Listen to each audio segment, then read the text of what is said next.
Yeah, right, getting there. Yeah, I was delayed there, I had to go off and do something else. Anyway, got the new timing belt on. So I put the new rollers on. I've torque tightened them up to 20 Newton meters on that roller, 20 Newton meters on that roller. Water pump bolts were 15 Newton meters. My timing pins are still in, well, my drill bits. And I've checked my mark at the bottom pulley, which you probably can't see. See if I can get a torch on it.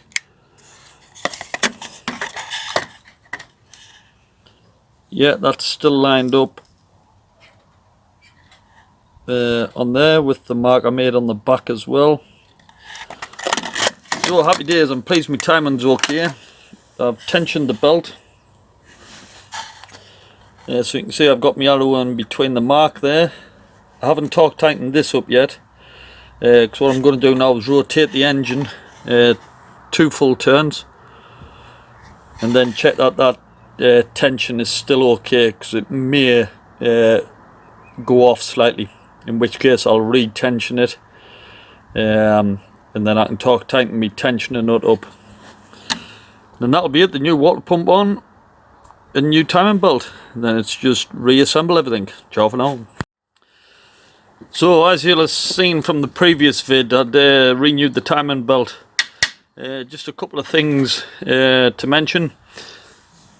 On the cover of this is actually the correct torque for the tensioner, which is 20 Newton meters and a quarter turn, and it's actually embossed on the cover there.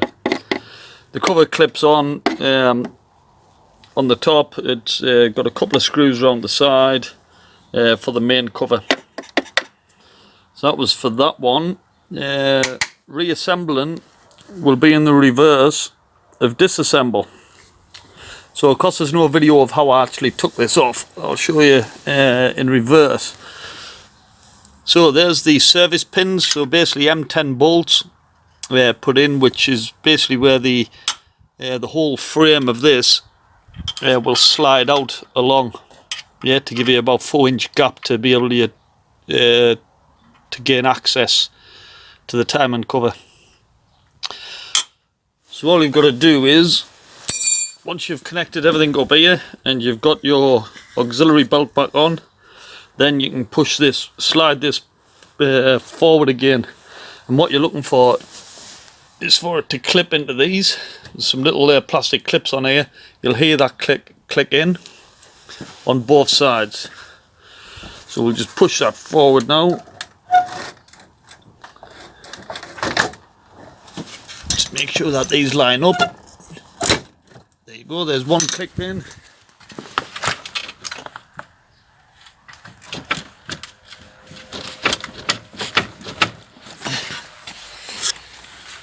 And the other will click in, something stopping it.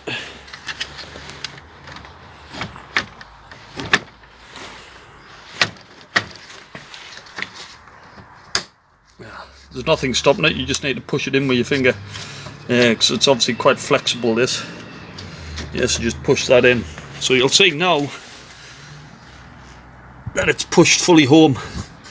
And then all you simply do is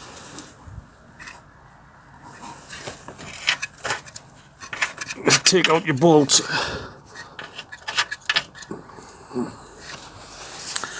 But what you want to do first is screw the other ones in. So you can see one of them there.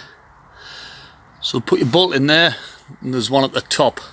Yeah, you'll need a long extension bar to get to that one. Once you've bolted them in, then you can take your service pins out, or in my case the M10 bolts. Ciao for now. Okay, so service position.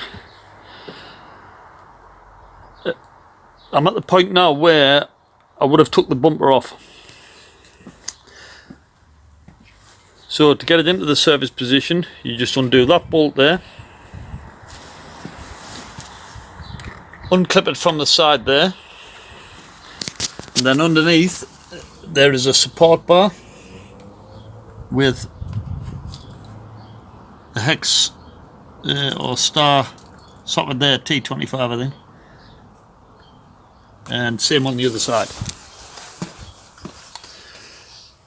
And that's it. Then all you would do is undo your bolt, which you have 1, 2 and 3, one down there, same on the other side. Take 2 of them bolts out, put your service bolt into that one, i.e. your long M10 bolt, do the same on the other side, and then that's it. This whole carriage will slide forward. Yeah, only about 4 inches, giving you enough room to get down the front. So I'm now going to reattach the bumper. When I put the bumper on and offer it up to the front, I'll have to connect one electrical connection there, and then we'll go through the bolts that are required to secure the front bumper in the next video. Okay, front bumper offered up, and this is where they'll clip into. So to take them out, you just pull them away. When you rest the bumper on, it'll just sit on top of there nicely. Then all you do is just line the sides up with the plastic bits that are inside. Okay, so little plastic bits there should be lined up. And do that again for the other side. Just make sure these plastic lips are on the top edge and not underneath, otherwise it won't line up properly. Okay, next thing to do, this piece of plastic here, which I removed earlier, now needs to be hooked underneath down there. And we've got our 10mm screws that will go underneath, which you can gain access through the bottom of the car. There are a few videos that take the wheels off and also take this inner cover off, but there is no need to if you will, and you've got the tools just to be able to access these 2 screws underneath. There's also a screw on the back side here, so it's roughly there, but on the inside, yeah, which needs screwing in from that side there. So you've got three bolts in effect, one in there and 2 nuts on the bottom. So on to putting a headlight in now. If you're taking one of these out, put 1 screw there, 1 there. You have 1 down the bottom there. You don't need to take that all the way out, just unloosen it. And the same just to the right of it. Yeah, again, you don't need to take that all the way out. Just unloosen it. Now there is another one here on the top, just next to this one. You need to take that one all the way out. It unscrews a bit and then it pulls out, yeah, because it's secured by a bit of rubber. So in essence, you just need to